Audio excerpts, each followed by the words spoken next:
మన ఆహారపు అలవాట్లు రకరకాలుగా ఉంటున్నాయి. ప్రాంతాలను బట్టి, తర్వాత ఒకే ప్రాంతంలో కూడా దేశకాల పరిస్థితుల్ని బట్టి. ఇప్పుడు మనకి గుండె జబ్బులు రావడానికి కానీ, లైఫ్ స్టైల్ డిసీజెస్ అంటే జీవన శైలిలో వచ్చిన మార్పుల వలన వచ్చేటువంటి రోగాలు అంటే మధుమేహం, డయాబెటీస్, అట్లాగే అధిక రక్తపు పోటు, హైపర్ టెన్షన్ ఇటువంటి రోగాలు రావడం కారణం ఈ ఆహార విహారాలలో మనుషుల్లో వచ్చినటువంటి పరివర్తన అని కొంతవరకు చెప్పుకోవచ్చు. ఈ రోజుల్లో చాలామంది డాక్టర్ల దగ్గరికి వచ్చి బిర్యానీలు తినడం వలన నపుంసకత్వం వస్తుందా, అట్లాగే వీళ్ళకి సంతాన లేమికి ఇది కారణం అవుతుందా, అట్లాగే వీళ్ళు సెక్స్లో పాల్గొనడానికి ఏమైనా ఇబ్బందులు పాలవుతారా అనేటువంటి విచిత్రమైనటువంటి ప్రశ్నలు వేస్తూ ఉంటారు. మనకి తెలియాల్సింది ఏంటంటే నపుంసకత్వానికి మీరు బిర్యానీలు తినడానికి ఎటువంటి సంబంధం లేదు. కాబట్టి మీరు అటువంటి పిచ్చి అనుమానాలు పెట్టుకోకర్లేదు. ముందు దాని గురించి మాట్లాడుకుందాం. మామూలుగా మనలో ఉండేటువంటి హార్మోన్స్ ఆడవాళ్లలో, మగవాళ్లలో వీటిని వినాళ గ్రంథులు అంటారు. అంటే దానికి నాళం అంటే ట్యూబ్ ఏం ఉండదు. అది రక్తంలోకి ఈ వినాళ గ్రంథులు లేదా ఎండోక్రైన్ ఆర్గన్స్లో తయారయ్యేటువంటి ఈ రసాయనాలు ఏవైతే ఉన్నాయో అవి రక్తంలోకే డైరెక్ట్గా వెళ్ళిపోతూ ఉంటాయి. థైరాయిడ్, ప్యాంక్రియాస్, ఎడ్రినల్ ఇటువంటి వాటిని మనం వినాళ గ్రంథులు లేదా ఎండోక్రైన్ గ్లాండ్స్ అంటాం. ఈ టెస్టిస్ ఓవరీస్లో ఉండేటువంటి హార్మోన్స్ కూడా అవి మనం తినేటువంటి ఆహారంలో ఉండే కొలెస్ట్రాల్ ద్వారా తయారవుతాయి. ఆడవాళ్లలో ఉండే హార్మోన్స్ ఈస్ట్రోజన్స్ అంటాము. తర్వాత వాళ్ళలో ప్రెగ్నెన్సీ అంటే గర్భధారణ జరిగిన తర్వాత ఉండేటువంటి హార్మోన్ ముఖ్యంగా ఉండేది ప్రొజెస్ట్రోజన్స్ అంటాము, లేదా ప్రొజెస్ట్రోన్ అంటాము. మగవాళ్లలో ఉండేటువంటి హార్మోన్స్లో ముఖ్యమైనటువంటి హార్మోన్ని టెస్టోస్టిరోన్ అంటాం.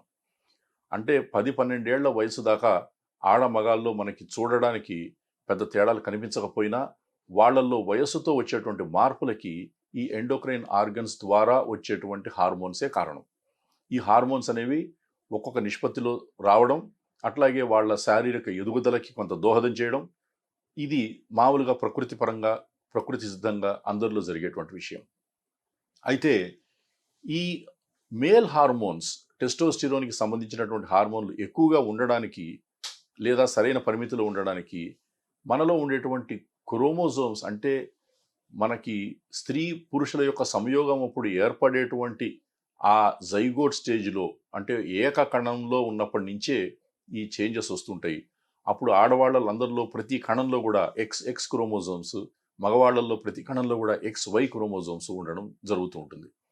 అయితే ఈ XY క్రోమోజోమ్స్ ఉన్న వాళ్ళకి మామూలుగా వాళ్ళల్లో మిగతా ఎటువంటి ఇబ్బందులు లేకపోతే టెస్టోస్టిరోన్ అనేది సరిగ్గా వస్తుంటే వాళ్ళల్లో సెకండరీ సెక్షువల్ క్యారెక్టర్స్ అంటే మగవాళ్ళల్లో ఉండేటువంటి ఈ ఫిజికల్ స్ట్రక్చర్ ఏదైతే ఉందో అదంతా కూడా మామూలుగా సంభవిస్తుంది. అట్లాగే ఆడవాళ్ళల్లో మరి ఏ ఇతరమైనటువంటి హార్మోన్స్ ప్రాబ్లమ్స్ లేకపోతే ఆడవాళ్ళను స్థూలంగా వాళ్ళకు కనిపించేటువంటి శరీర అవయవ సౌష్ఠవం అనేది కూడా ఈ హార్మోన్స్ వలన వస్తూ ఉంటుంది. అయితే కొంతమంది మనం ట్రాన్స్జెండర్స్ అని చూస్తుంటాం, లేదా నపుంసకులను చూస్తుంటాం. వీళ్ళల్లో అన్నిటికంటే ముఖ్యమైన కారణం వాళ్ళ క్రోమోజోమ్స్లోనే తేడా ఉండడం. అంటే మనం ఇందాక అనుకున్నట్టుగా ఈ సంయోగ క్రియ జరిగిన తర్వాత ఏకకణ స్థాయిలో ఉన్నప్పుడే వాళ్ళల్లో ఈ తేడాలు రావడం, క్రోమోజోమ్స్లో మార్పులు రావడం, దాని వలన తద్వారా వచ్చేటువంటి ఈ వినాళ గ్రంథుల్లో వచ్చేటువంటి ఇబ్బందులు రావడం, వాళ్ళకి ఈ శరీర సౌష్ఠవమైన తర్వాత బయట ఉండేటువంటి ఈ మన జెనిటల్ ఆర్గన్స్ అయినా వీటిల్లో కొన్ని ఈ ఏర్పడడంలోనే కొన్ని తేడాలు జరుగుతుంటాయి. దీనికి మీరు బిర్యానీలు తినడానికి ఎటువంటి సంబంధం లేదు.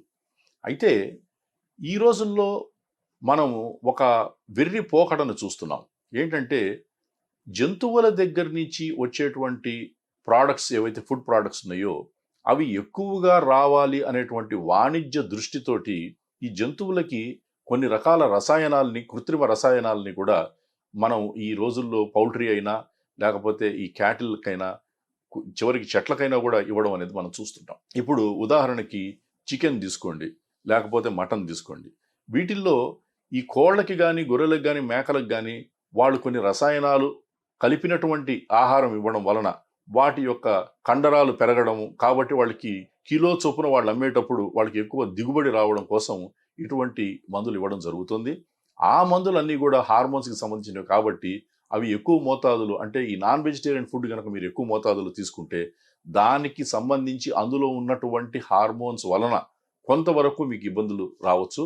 కానీ చాలా వరకు దాని యొక్క ఫలితం ఎక్కువగా ఉండదు.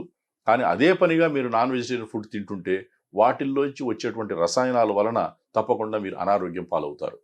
అంటే నపుంసకత్వానికి మీరు తినే ఆహారానికి ఏమి సంబంధం లేదు అని మనం స్థూలంగా చెప్పుకోవచ్చు.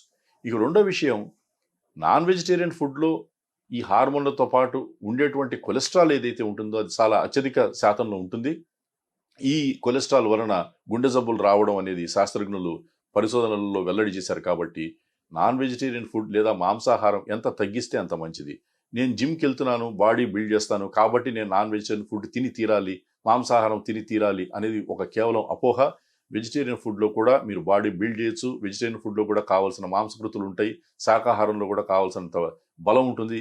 తర్వాత మాంసకృతులు ఉంటాయి కాబట్టి నాన్ వెజిటేరియన్ ఫుడ్డే తినాలి, బాడీ బిల్డ్ చేయాలి అనేది అది కేవలం అపోహ మాత్రమే.